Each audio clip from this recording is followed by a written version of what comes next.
ויוסי, ואני מלמד אתכם איך מפרקים ומחברים ומחליפים את הקפיצים הקדמיים של ציפורקי גיטרה. זה מאוד קל, מאוד פשוט. אני בחרתי בקפיץ של איירון מן בבולם של מונרו. הדבר הראשון, הרמנו את הרכב, מורידים את הגלגל ומתחילים מלמעלה. מה שאנחנו עושים, אנחנו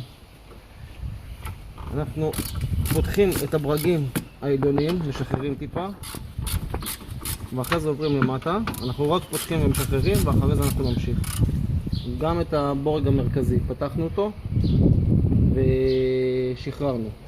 אחרי ששחררנו, אנחנו עוברים לקטע התחתון. עכשיו. טוב, אנחנו בחלק התחתון של הרכב, זה הבולם, זה הקפיץ. אנחנו שחררנו את הברגים למעלה, ועכשיו אנחנו עוברים למטה, אבל גם פה אנחנו, לפני שנתחיל, אנחנו נשפריץ קצת על הברגים שמן לפתיחת הברגים, שיהיה לנו יותר קל. אנחנו נפתח את שתי הברגים האלה, זה של הבולם, ואחרי זה נפתח את שלושה ברגים של המשולש התחתון. אז מה שאני אעשה, אני טיפה אשמן אותו, שיהיה לי קל לפתוח, ונמשיך הלאה. גם פה את התפוח של הקטע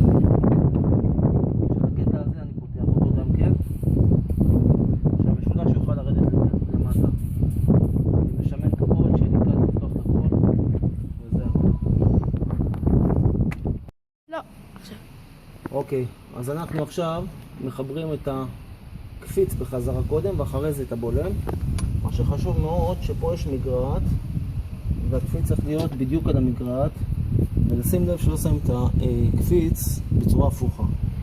אלא הקטע יותר צר למעלה, הקטע יותר רחב למטה, והסוף של הקפיץ הוא יושב על המגרעת של התושבת, של המשולש.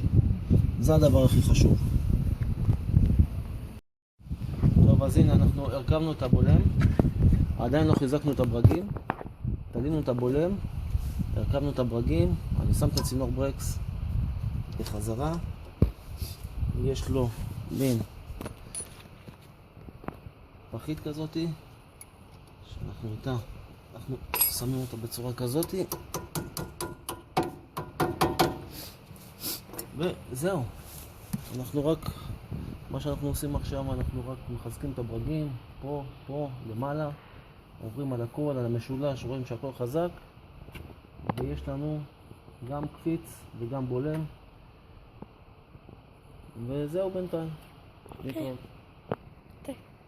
רק רציתי להגיד לכם דבר אחד, שאני שייך לקבוצת ג'יפאים יבנה.